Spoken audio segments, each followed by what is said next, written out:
Wow. This has gotta be an interesting conclusion into a company that has made great games in the past, but now has stormed into an absolute shit show. BioWare has now been completely consumed by EA. What the hell happened? How did this company turn from a massively successful company making all-time classics into a company that made a game that is notoriously buggy, ugly, ultimately forgettable, and sold below EA's expectations?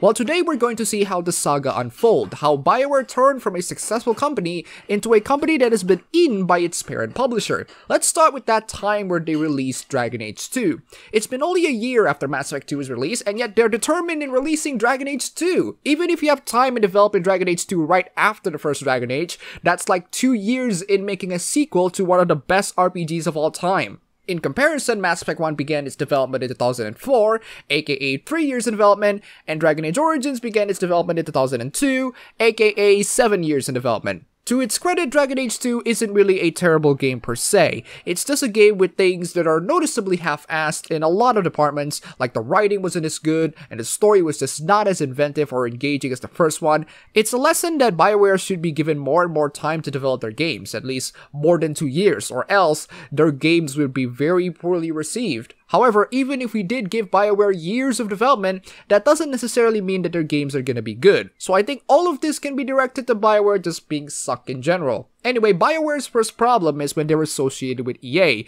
the absolute monster of cash grabbers. With BioWare, EA wants to create some form of franchise out of these IPs. They want to pull off a Call of Duty for RPGs, releasing brand new RPGs every 1 year or so. If you see the timeline for the RPG releases of EA in 2009-2014, you might find out where exactly they're coming from. They're milking RPGs like it's freaking nothing. In result, Dragon Age 2 was meh, Mass Effect 3 was garbage, and Dragon Age Inquisition was a mixed bag. Here's the problem, EA. RPGs are not FPS. You can make a typical 6-hour FPS campaign and tacked on multiplayer components in less than 2 years. That's why Call of Duty is able to milk them out, and even then, they have around 2 or 3 companies working in their games. You can half-ass the writing, the characters, the story, the world building, the historical accuracies, just half-ass all of them for a game and you can make one in probably less than 2 years. You're lucky that Dragon Age 2 wasn't the most horrendous game ever, or at least in my personal opinion. In RPGs, all of those components are important, and people are not going to invest their time in RPGs that have terrible story,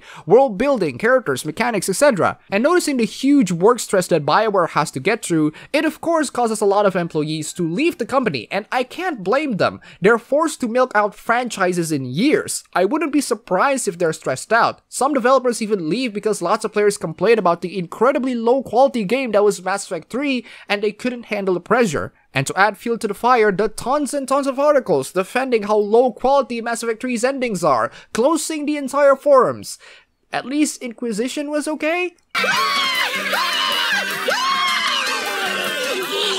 But that was just my own speculation of why these employees leave BioWare. What isn't my speculation is the kinds of people that BioWare hires. First off, during the production of Dragon Age 2, BioWare hired Jennifer Hepler as a writer who once said in an interview that she's not a fan of video games, which is rather concerning for someone who is writing a video game.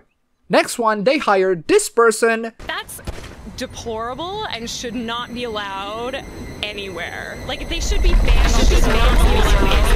When you can hear the person on the other end who's saying these things directly to you and they're saying them directly to you, that's a whole other level of harassment, really. Deplorable should not be allowed anywhere. It's also not helped that she wrote garbage articles on the Mary Sue. How about that IGN employee that was lazily tacked on into the game? And let's not forget YongYea.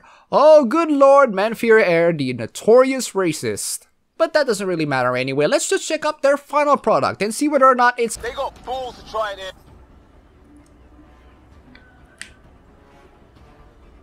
in. Drop. What the hell happened in this game? I'm stuck.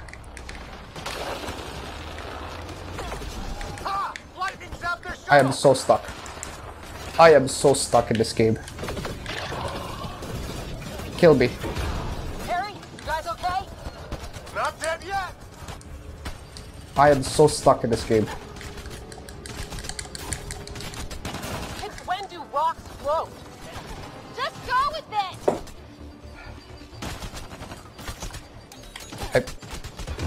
Kill me, kill me. I can't jump. Heads up! Another shuttle incoming! In this weather? Guess we got their attention. Well, at least I got the shield back up. I wish. They've got some weird clothes. Fuck me, this game. It's not. It's really not. The game is so terrible, BioWare is basically silent in E3 about the future of Mass Effect. The game would probably not get a single-player DLC, which can be correlated to how the game sold below expectations. The future of the game is still very much undetermined, and the company sank into the publisher's butthole. Andromeda is the game that sank BioWare into the depths of EA. So what the hell happened with Andromeda, other than the game itself? Kill me.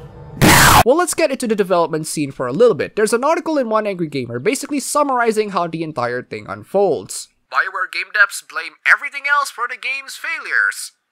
Now, one of the biggest criticisms concerning BioWare is the animations. I've seen different perspectives on the animations. Some say it's unfair to compare the animations on games like, say, Uncharted to Mass Effect. I can see why, because Uncharted has a linear story that you can plan out and control, while Mass Effect Andromeda branch itself out to its main storyline and side quests, which makes it tiresome to animate every single thing. The problem is, Andromeda cannot even put in a good effort to make their main storyline animations look great. Where's the Pathfinder? You're looking at her. You're not Alec Ryder. My father's dead. He made me his successor. Alec is dead. And don't even get me started with the minor things. Some people dream of success while you're gonna wake up and work hard at it. Nothing is impossible. So just do it! Don't let your dreams be dreams. Make your dreams come true! Just do it! It requires tons and tons of patch post-release to make them remotely acceptable. Witcher 3 has like 7,000 new animations on its one DLC alone. Andromeda couldn't even get its animations on its main story right. I suppose you're right. Incoming call. Patching it through. Sam! Now!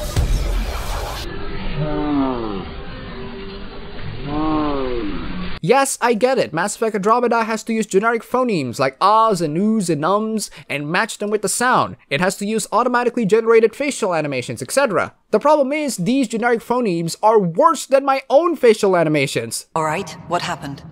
To who? To whom? And your goddamn father.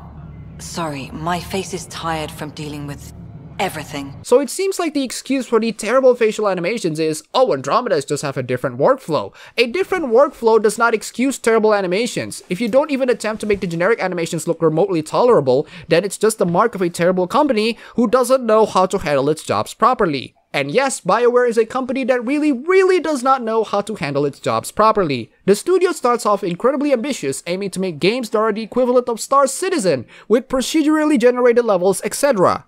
Pre-production starts in 2013, and it was troubled from the start, since they wanted to create a game that was essentially what RSI and CIG are aiming to do with Star Citizen. The problem is, EA wanted to make a game out of that using the Frostbite engine, which is a pretty demanding task. One of the developers blamed the Frostbite for not being adequate for what they wanted to achieve. BioWare Montreal wanted to make procedurally generated planets like No Man's Sky for the exploration aspect of Mass Effect Andromeda, but they readily admit their engineers just weren't talented enough to pull off, as they were only able to get parts of the planet generation to work, and failed to accomplish what CIG was able to do with Star Citizen, or what Nova Quark is doing with Dual Universe. The funny thing is, BioWare underestimated Frostbite's capabilities on creating large-scale maps. They claimed that the Frostbite couldn't handle maps stretching 100 by 100 kilometers. Frostbite is known for handling large-scale maps, as evident with Battlefield and the open-world City of Glass featured in Mirror's Edge Catalyst, but none of the big-name game engines are designed out of the box to handle procedurally generated galaxies like No Man's Sky. This includes the Unity 3D engine, Unreal, CryEngine, or Frostbite. BioWare blamed Frostbite for a lot of things, including animations, in which they said that animations are not Frostbite's main strength, which is a rather interesting thing to blame because Frostbite isn't there to animate. Frostbite is there to basically give the room for animators to insert whatever animations they want in their games. It's all up to the animation team to make the game look fantastic, and yet you blame Frostbite for it. It's like losing to a soccer match and blaming the ball for it. Strangely enough, BioWare is unable to implement new facial animations into Frostbite.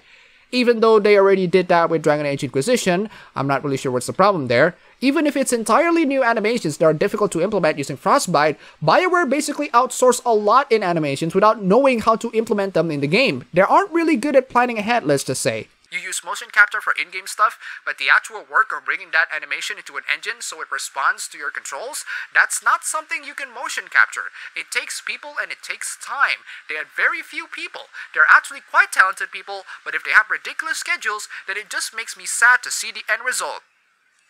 That explains why this game struggles to escape the uncanny valley. They're understaffed in the most important component of the game. A cinematic video game with tons of mocaps, character dialogues, character movements are understaffed in the animation department. That just says a lot to BioWare's incredibly incompetent management and planning. They don't know how to manage their project as proven by their inability to implement animations, outsourcing their entire resources into animations without knowing how to implement them, having these big ideas without knowing how to implement them, and understaffing in the most important components of the game. One of the most bizarre things that they blamed on is it's harder to make facial animations for custom-made characters when compared to pre-made characters. Forgetting the fact that pre-made characters look like absolute asses themselves, that didn't happen in previous Mass Effect games where my female shepherd is custom-made, so they basically don't have people that can do facial animations in both as well, which is absolutely fantastic. And one of the most bizarre things out of this messed up production is they haven't finished the script and yet they're already working on the animations.